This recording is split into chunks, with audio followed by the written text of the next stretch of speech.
Good afternoon and welcome to the start of a campaign, of a council campaign working group for return of the High Street. I'm Simon Jones, Director of Communications at Westco, and I'm joined by colleagues from the Council Advertising Network. Sorry, let me get that horrible thing. And the concept behind this campaign group is simple, because it's all about creating a network where people can share approaches, content, insight, and evaluation that saves time and makes us all more effective. So we've set up a similar group on vaccine hesitancy, where we have about 60 councils plugged in. So I say, good to see so many people here on such a sunny afternoon. And we all know that many of you will already be working on and indeed implementing a campaign to encourage people back to the High Street safely. It will be good to hear from you about the things that are important to you and where you may need help from others. So please do post comments and questions in the chat facility. If we get time, we'll come to as many of them as we can. But let's look at what's coming up as I begin to fire up the presentation. We'll be talking about today about what the research tells us when it comes to confidence levels for returning to the High Street and how we can use that to inform campaign objectives and audience segmentation. We'll be looking at campaign strategy and in particular the role that digital marketing can play. We'll be going through creative assets that Westco and CAN have produced to overcome many of these behavioural barriers, which you are free to use on your own channels. So we're making those available. And we'll be looking as well at what a good evaluation framework looks like. And finally, we'll be also talking to Kathy Kyle from DigiKind, who has experience of working with lots of councils and businesses on the ground to support High Street recovery. Today may feel like a bit of a download because there's a lot to go through. And we're really keen to get across all the sort of resources that you can plug into to make your campaigns a success. But as the group evolves and we get into it, it'll be much more like a two-way dialogue, because we're really keen to bring in your own experiences of what is and isn't working and how we can collectively help each other. So as I go through the presentation, a good place to start, I think, is looking at the context behind this campaign, and in particular where the funding is coming from. Your council is already likely to be accessing a £50 million pot to help reopen local economies safely, some of which is intended to be used for communications and marketing. The funding has been extended to June 21st, which provides great opportunity for you to top up and boost any existing planned activity. I'm sure many of you will be familiar with this roadmap. We're all looking forward to a pint and a haircut, even me, on April the 11th. And we'll be able to have those pints indoors from May the 17th, with the prospect of all restrictions coming to an end, should things continue to go well, on June 21st. So now I'm going to hand over to, I think, Georgina. Georgina's here from Westco's research team, who will take us through some of the insight into the campaign planning. Well, thanks, Simon. Hi, everyone. So yes, I will walk you through the research that informs this campaign. So firstly, I wanted to draw your attention to the summary of findings, as they are quite interesting. So as you can see, most British adults are open to returning to the High Street after lockdown measures have eased. They're also open to support local businesses. Obviously, High Street retailers' main competitors are online retailers, as 36% of British adults shop online. And that's something that we also thought about for this particular campaign. And that's the reason why this campaign will draw upon pro-social and experiential reasons for shopping on the High Street as opposed to online, to encourage shoppers to shop locally. So if we move on to the next slide, please.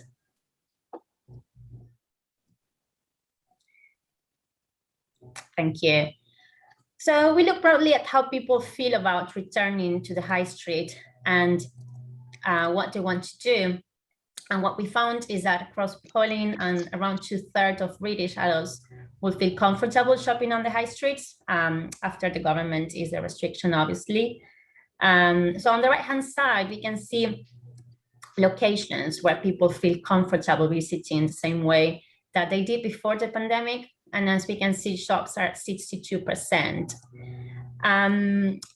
The older age groups are less comfortable visiting high street retailers. Perhaps unsurprisingly, this becomes important when we talk about our objectives and audiences, and we will talk about that in a minute. But we also need to bear in mind that the pandemic has changed the way people think about local businesses.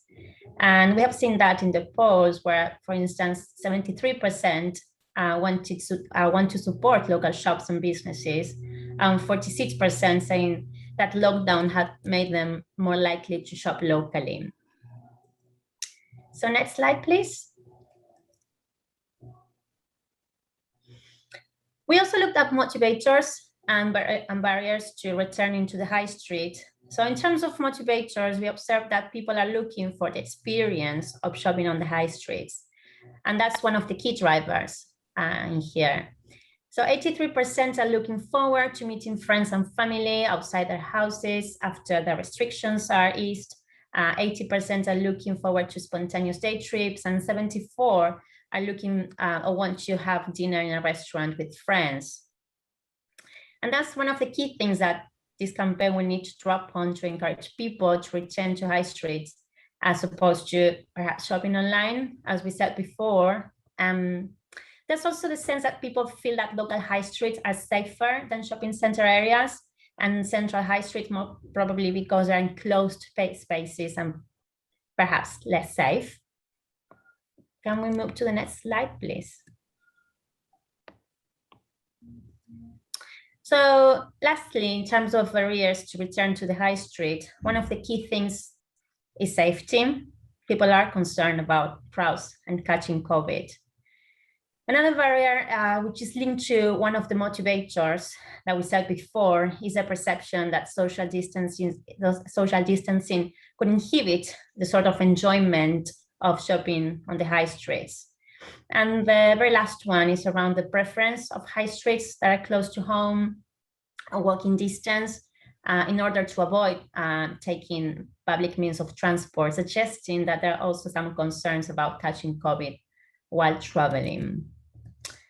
I'm going to hand it back to Simon as he will walk you through the campaign objective. Thank you. Thanks, Georgina. Really useful. And indeed, from the research, we've really, in the campaign, we've really kind of honed in on what we think are three primary objectives. The first is to increase footfall and spend on the high street. We've set a target of hitting 60% of pre-COVID levels, at least in the initial months, hopefully going beyond that, beyond the initial months. And this seems like a realistic target given some of the challenges that exist. Second objective is to build community confidence in COVID safety measures on the high street. And you'll be able to monitor that using a digital survey that we've designed, which JP will talk more about shortly. And finally, our third objective is to build advocacy by encouraging people to become cheerleaders for their local businesses. So it'll be interesting just to hear whether those objectives chime with what you're being asked to do on the ground. Please do let us know.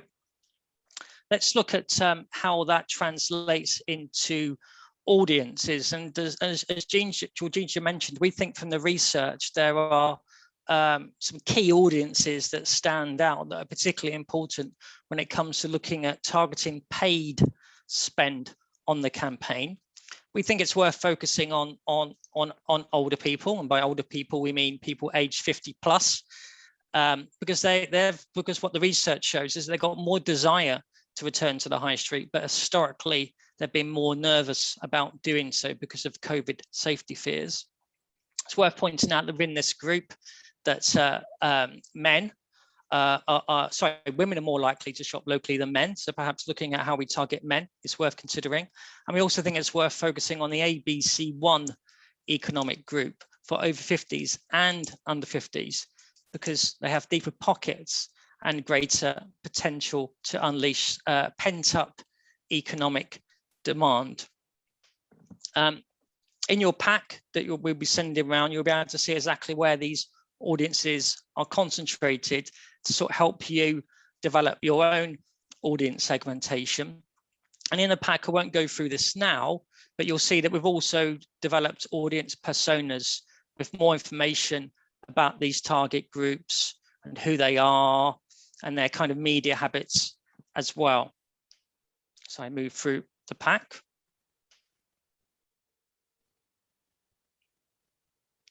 Apologies if my internet's being a bit slow. All right, all right.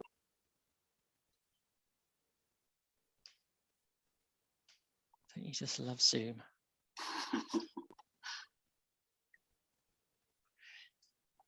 Well, at least you're getting good. At least you're getting to see the audience personas in a little bit more detail, aren't you? And as I say, they're all designed just to give you a little bit more information about how we can target these specific people, certainly when it comes to paid digital advertising.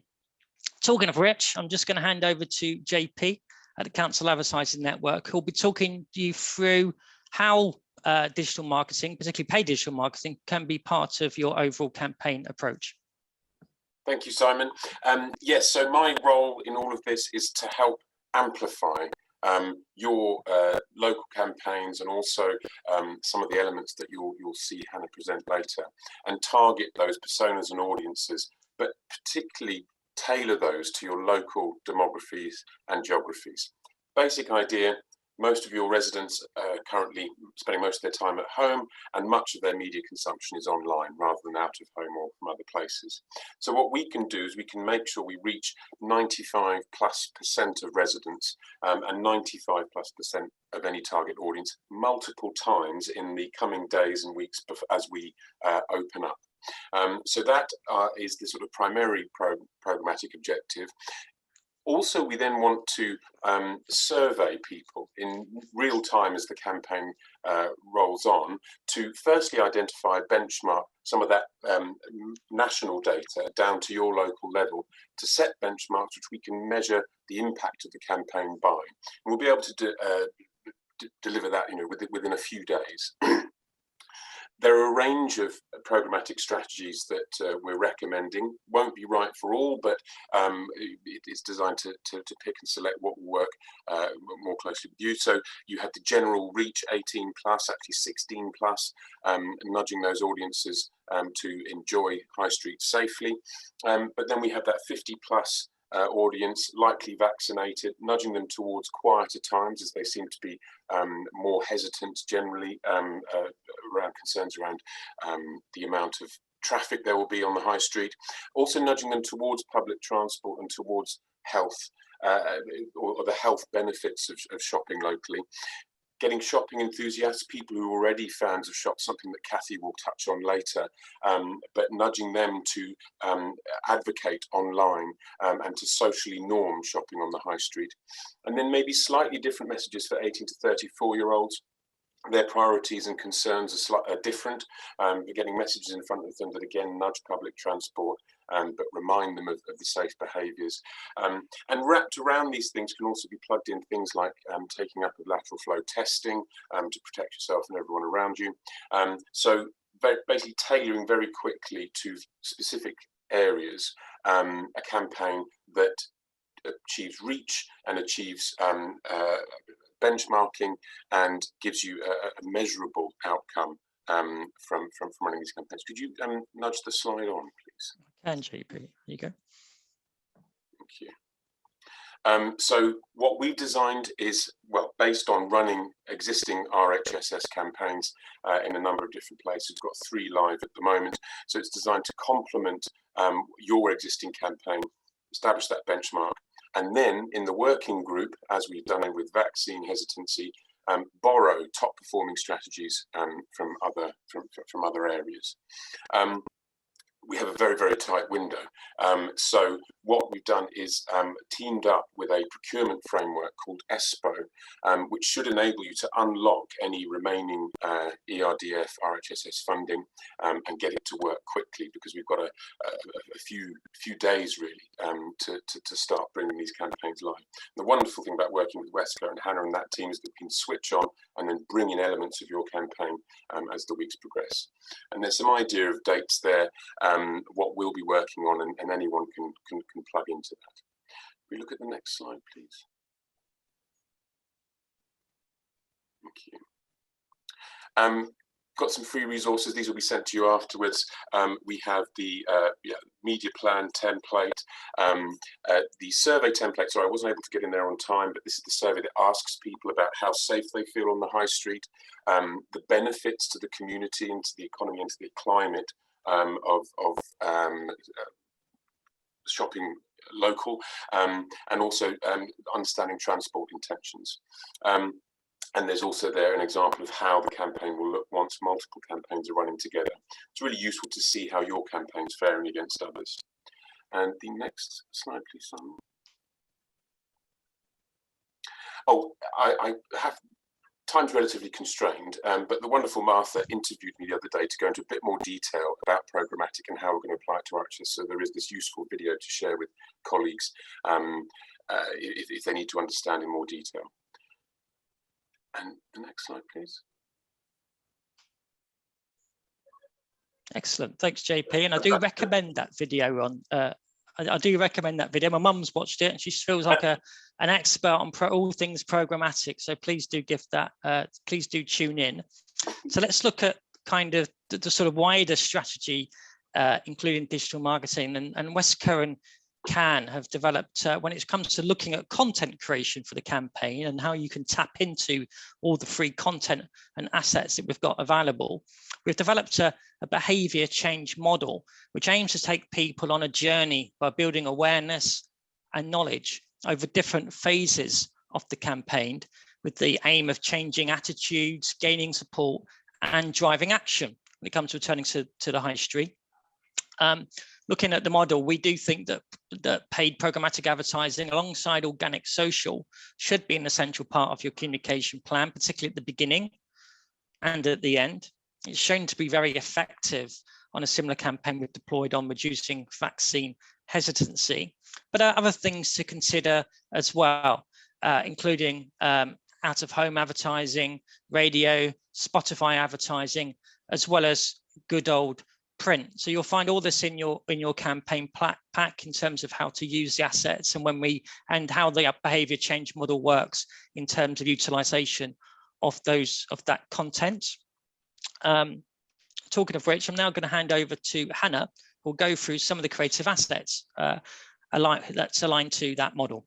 Great, thank you, Simon. So we've created a range of concepts that work for the different stages of that model. And these are designed obviously to complement and work with your own content and with central government messaging. We've shown, just to caveat, we've shown most of these as social posts, as this is what we're making available in the pack, but they're all adaptable for print, digital out of home and other media. So to begin with the contemplation stage, we want to make the audience aware that the shops and businesses are reopening and remind them of what they've been missing, as well as the fact that their support is vitally needed. So this route shows a range of places on the high street with cut out figures representing the audience and where they should be with the message, "Your high street is missing you."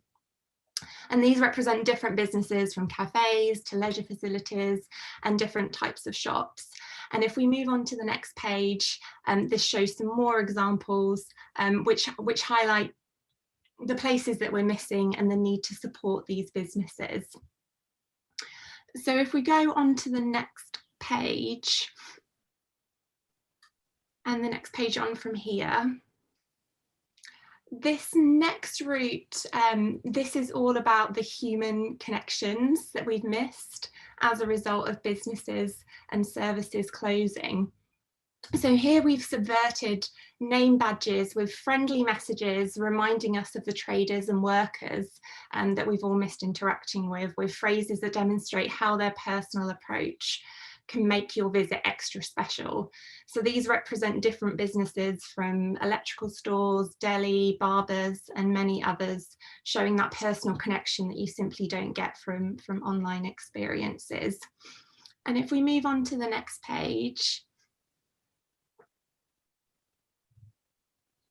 we could just move on to that. Great. So this next route now takes us into the contemplation stage of the creative. And this is reminding us more of the enjoyment of visiting your high street because of the spontaneous and often social nature of it all. So this reminds us of the joy of popping out to the shops. For one thing, perhaps that's a loaf of bread or your milk, seeing something in a window, deciding to grab a coffee, and getting so much more out of the experience than you had planned. And these illustrations use a humorous style to show that scenario and how much more you can get out of those experiences. It's that browsing and in-person experience that you just can't get online, which makes it so pleasurable. And if we can just move on to the next page.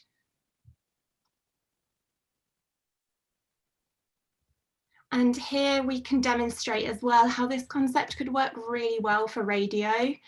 So here we've got a script. These haven't yet been recorded, but it's something that we'd look to do if there's interest in running this. So this again is all about showing those spontaneous moments and interactions with the message that we want you to fall back in love with your high street when shops are reopening on the 12th of April. Now, if we move on to the next slide, this is all about moving into the prepare for action stage.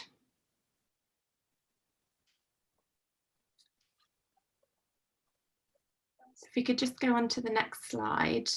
Great. So this is all about showing us the ways that we can connect with people now that restrictions are starting to lift, and comparing that with the ways that we've got used to connecting with people over lockdown. For example, being surprised by something in a shop window rather than a Zoom background, smashing something than an avocado, binging on a lovely meal with friends rather than a box set. And these we've shown with still photography to get across those really precious moments. And it's something we'd also look to do, and potentially with video as well, to expand on this idea further.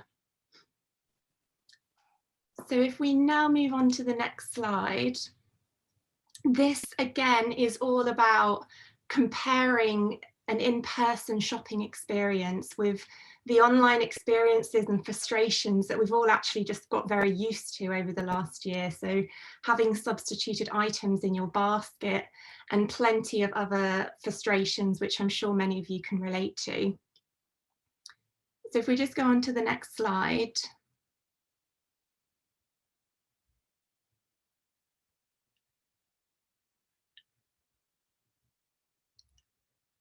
And there'll be plenty more of those in the pack as well, which we can share with you. Now, this next route is all about moving into the maintenance stage of the journey and encouraging people to take action, return the love to the local high street, and to share that action with their friends and family. So here we've got photography, which shows all of those moments prepared with love, arranged with love, styled with love. And what we want to do here is create a look and feel and brand that can go on and be used much more broadly for the Adopt a Shop campaign, which JP described earlier. So we started to develop a range of materials for residents and businesses, showing them how they can take part in this. So I think the slides have just jumped around a little bit in order. But if we just move on to the next one. Hopefully that will be the right one. Yes, this is great. So this is the Adopt a Shop campaign. So here we've got poster and flyer, which show people how to take part in the campaign by supporting their local business and then sharing that support with their friends and family through social media. And we've created a range of materials over the next couple of slides, which show how people can take part in the campaign. So here we have a social media avatar, which people can very easily take part in and demonstrate their support. And then over the next slide here, just move on to the next one. And then we've got some more materials here. And then finally, what this shows on this slide here is how that all fits together as part of the behaviour change journey from pre-contemplation right through to maintenance and sharing that experience and encouraging other people to do so. So I'll now pass over to Simon for more of an introduction to the evaluation. Thanks, Hannah. Great stuff. And I said that all that content's available for people to use free of charge on your own channels. So looking at kind of ideas for evaluating the campaign, I'm just going to hand over to Rishi now, again from Wesco's research team, and we'll look at the kind of evaluation framework that we've developed. Hi guys, thanks Simon. So we at Wesco and CAN, we use the GCS comms evaluation model. So that tracks inputs, outputs, outtakes, and outcomes. So as part of the course with this campaign and working with CAN, we definitely collect information on your outputs and your outtakes. And this evaluation model kind of shows what kind of metrics we'll collect for different channels. And that comes straight out of CAN's programmatic advertising. And so we produce dashboards to show that. Simon, do you want to move to the next page? The challenge with this campaign will be proving outcomes. So there's a number of different ways we can prove outcomes or show that we're getting people to the high street. Some of that will be based on your own council's data. So that might be information on parking tickets or parking income. If your council is one of those councils that has some oversight over public transport, then you might be able to get data on public transport trips. And also economic data that's generally publicly available, like local authority GVAs. But you may also, and we can work with you to identify and source data from paid external data sources. So CASI data, or, data from apps like Citymap if you're in an urban area, or Google Maps if you're in a more rural area, to show the travel of people to and from these high streets that we'll be focusing on, as well as companies that can do some research into footfall over a period of time as well. Simon, do you want to move to the next slide, please? And so the way we will show that is through a dashboard that we will create, and then we'll do a bi-weekly, probably, working group where we'll bring together all the councils that we're running reopening high streets campaigns and talking about what the data says and shows. Simon, have you moved on to the next slide? I think Simon might have disappeared. Anyway, I was going to show you some examples of the dashboards we've used and produced for our COVID-19 vaccination campaigns. And it's quite useful because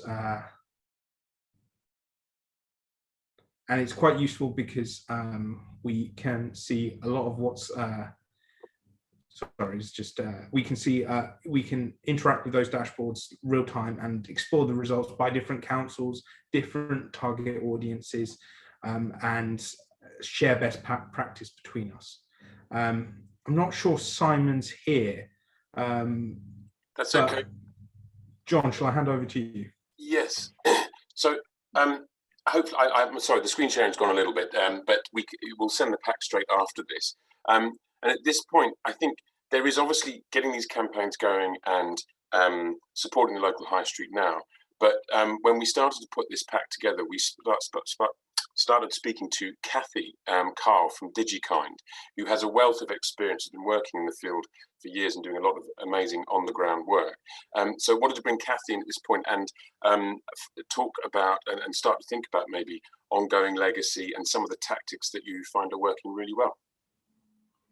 Thanks, JP. Hi, everybody. I'm Kathy, and I'm the director and co-founder of DigiKind, and we're an award-winning agency that focuses on building communities and through digital transformation. And currently, I'm working on a high street borough, and I've worked with, we're reopening a high street right now, and it's really exciting to see all of that come together. And I've also worked with BIDS and Small Business Britain and with councils for the past 5 years or so on high street rejuvenation projects.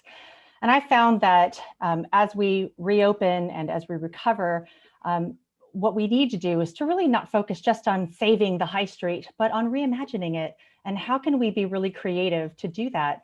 And so I found that what we've tried to do with DigiKind is to create a digital ecosystem to drive people back to the high street. And by doing that, we create this way of driving people to offline activities. And so one of the things that I've been doing is holding training sessions for the borough, for their businesses. And we've been talking about treating citizens like customers and creating messages for us and creating a word of mouth economy so that our audience, both the businesses and the customers, will be advocates. And kind of like what Simon said, well, they will be our cheerleaders and our brand ambassadors. And we're focusing on creating more of a customer, focusing on the customer journey so that people are at the center of our whole approach. And we are trying to inculcate more of a community so that they own all of the messages, and we're not just pushing the messages on them, but they're owning it. And we set a branded hashtag for all of our campaigns, and they create the content for us. I loved Hannah's presentation. I thought the campaigns looked fantastic and they're really exciting. You can take all of that wonderful content and localize it for your own communities. And that's what we've been doing too in our borough. We've been setting the campaign, and then they take the content and they run with it. So our community has been doing that locally. And we've been really focusing on creating more of like a direct consumer approach so that the businesses themselves are focusing on e-commerce and social commerce. And so, you know, we've been seeing a lot of businesses struggling. So they're creating their own websites and creating social commerce sites so that they can sell and stay alive. And so I've been talking to businesses on how they can create that digital space so that they can thrive. And then also, once we unlock and reopen, they can take all those customers that they've created those relationships with and drive them back to the high street. I just launched a website here locally in my town with a business, and she's seeing her customers online, and now she's seeing them in store. So it's really exciting to see that happen. And then I've also just seen business councils working with, I'm trying to get them to reimagine how we reopen. So it's by using tech for good platforms. So in our borough, we're actually launching Hello Lamppost soon. So that's really exciting. And I've been seeing people use really cool QR codes, like, you know, by the window, so that you can, if you're walking down the high street, you can just scan your QR code and buy what's in the window.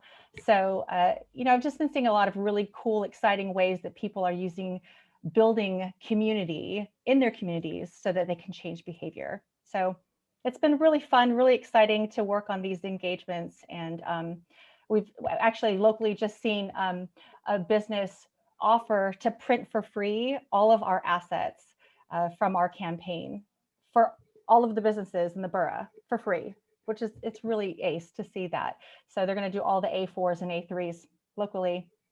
So it's been really a really fulfilling project to be working on. So thanks, JP. Thank you, Kathy, and thank you for all your input to help shape what we've been doing here. And we look forward to working with you over the coming months. It Likewise. seems like the disruption caused to the high street could have, it's been under threat for so many years, but there might also be an opportunity now that we can change behaviours amongst people and give the high street a more positive future. I'm aware very much of time ticking over. We will share all the assets that we've shared with you today relatively shortly after this. If you have any questions, please get in touch with myself, Simon, or any of the team, Kathy as well. We're here to help, and then in a few weeks' time, there'll be another working group. If you don't want an invite, let us know. Otherwise, invites will be coming through to you in the next few days. Thanks again for your time, and hope you get to enjoy the sun very, very soon. Thank you. Bye-bye.